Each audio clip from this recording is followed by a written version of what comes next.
Outra vanguarda que vai chamar muita atenção é o surrealismo, né? O nome já diz muita coisa. Surrealismo, algo surreal. Então foi criada por quem?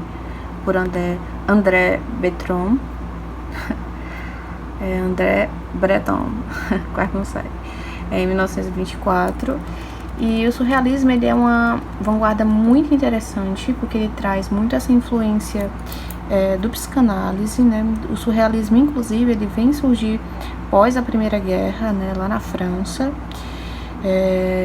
nesse período de 1924, e eu acho que ela vai surgir do inconsciente. Então a gente vai trabalhar muito as questões de Freud, né, a importância da psicanálise, do inconsciente. Então a arte, ela vai surgir desse inconsciente.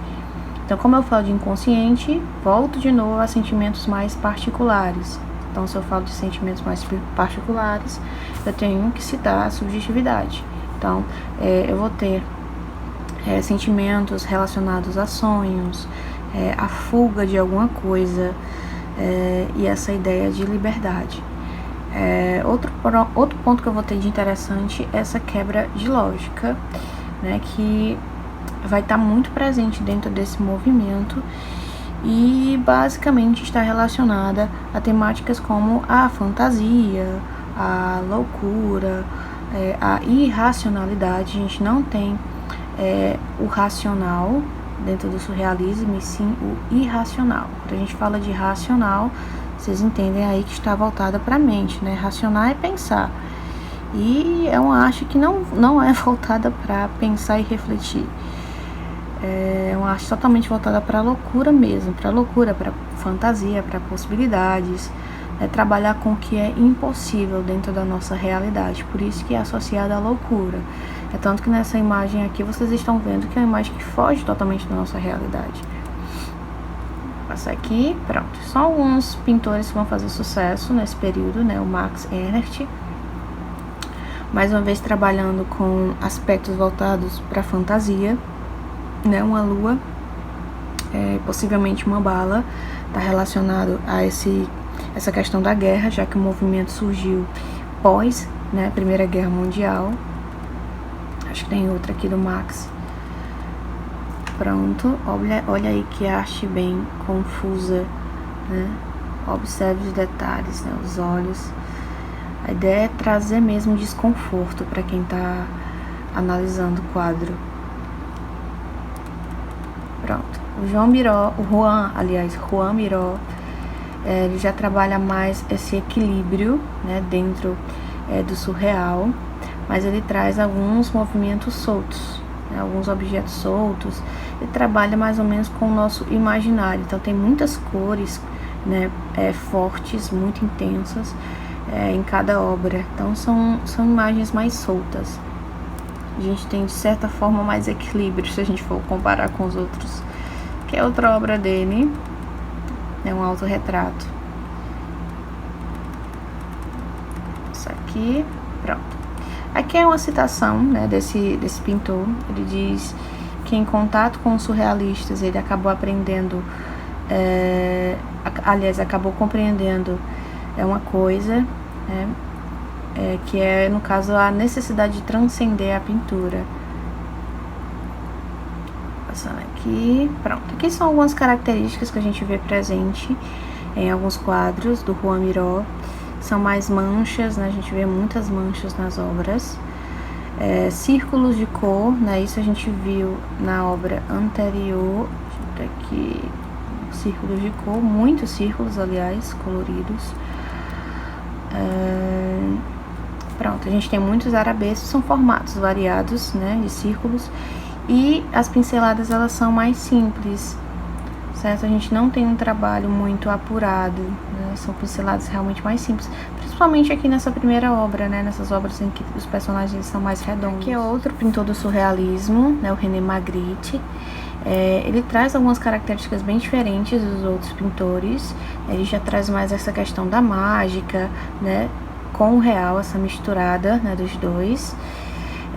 Mas ao mesmo tempo ele traz imagens que fogem da nossa realidade, imagens mais incomuns e lógicas, né?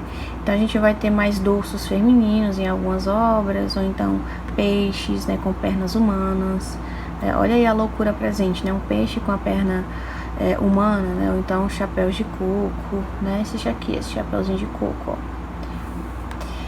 Enfim. Então a gente vai ter essa mesclagem entre o real e o ilusório, certo? Aqui é uma obra que eu gosto muito, do René Magritte, que se chama Os Amantes. Então, dei uma pausa aí no vídeo e tentei interpretar por que a obra é Amantes, Os Amantes. Pausem aí. Pronto, pausaram? Beleza. Então, vamos observar que a obra Os Amantes, né? Por que será que os personagens eles estão com o rosto coberto, né? Isso é prático aqui dos amantes, né? Estarem as encobertas aqui está ligado, no caso, a esse amor mais escondido, proibido, né? Mais clandestino, um sentimento mais clandestino, e a sociedade ela não pode saber disso de forma alguma. Olha como ele faz o espectador, no caso, ele refletir sobre essas questões. Aqui é uma outra obra dele muito conhecida, né? Uma obra, inclusive, que estava na prova de vocês, e ela tá muito ligada a assuntos que a gente tinha discutido nas primeiras aulas a respeito da mímese. Discutir sobre mímese. Nós falamos que mímese ela está ligada à imitação da realidade, e o que está escrito aqui é: isto não é um cachimbo. Por que ele está fazendo esse questionamento? Por que ele está dizendo, ó, isso não é um cachimbo? Porque realmente não é um cachimbo. Isso é a pintura de um cachimbo, é a representação da nossa realidade. Aqui é outra obra dele, trabalha nas possibilidades, né? Muito interessante. E o mais conhecido, né, o famosinho do surrealismo, é o Salvador Dalí, né, um pintor extraordinário, né, mas também deu muitas confusões, né, porque ele era muito afrontoso, tanto que na citação que vocês estão vendo como ele era afrontoso, observe, ele bota essa diferença entre os surrealistas e eu, é que na verdade eu sou surrealista, né, então ele tá dizendo, os outros não são surrealistas, só ele que é. Pois bem, e assim, o Dalí era mais conhecido por conta dos exageros, né? Trazia muito esse exagero dentro das obras, né, dele, mas a loucura ela ainda estava presente. Mas assim, o que tem de muito extravagante nas obras dele, por vezes, não é somente a imagem em si, mas às vezes o título da obra era muito chamativo, muito polêmico. Aqui geralmente é o que a gente vê dentro da obra dele, né? Geralmente as imagens que ele coloca com frequência em algumas obras. Então geralmente ele utiliza de borboletas. Vocês vão ver obras que ele vai ter, vai colocar muito borboleta, relógio, elefante, ovo, ser humano, nudez, né? Tem muita nudez, caveira, cavalo, e a obra geralmente ela é muito colorida, né? As cores são muito vivas, né? Cores mais quentes. É uma obra mais diferente, né? Literalmente diferente mesmo, que foge totalmente do racional. É impossível de ser real. É de você olhar para a imagem e dizer, cara, não tem nada a ver com a nossa realidade. Não tem nada a ver com a nossa realidade. É uma obra mais abstrata, né? Tá muito ligada com uma obra objetiva, criativa, né? Porque é diferente, e alegre. Pronto. Vou colocar só essa primeira obra para que vocês deem um pause. E tentem fazer a interpretação de vocês, né? Olha o tema da obra, né? Polêmico como o Dalí era, né? Pausem aí. Pronto. Então, o que a gente tem dentro dessa obra aí que vocês conseguiram interpretar? Então, a primeira coisa que a gente tem aqui dentro dela, vamos olhar aqui de pertinho. Pronto. Primeira coisa, a mulher, ela tá em cima de uma cabeça com rosto, né? De uma cabeça com rosto. Não sei se dá pra vocês verem aqui o olho, a sobrancelha e tal. Tá em cima da cabeça de um rosto e tá com o rosto quase grudado no saco escrotal de um homem. Não sei se dá pra vocês verem. Pronto. Então, observe que há uma pessoa parada no canto aqui da obra. Tem uma pessoa parada no canto esquerdo da pintura. E aqui a gente já tem um casal. Então, novamente, uma mulher com o rosto encostado no saco de um cara. No esquerdo, lado esquerdo, um homem sozinho. Aqui no centro, um casal. Debaixo desse gafanhoto, que ele acaba colocando um gafanhoto aleatório aqui. Então, vamos tentar interpretar, ver se vocês tiveram a mesma interpretação. Então, nós temos basicamente uma pessoa sozinha.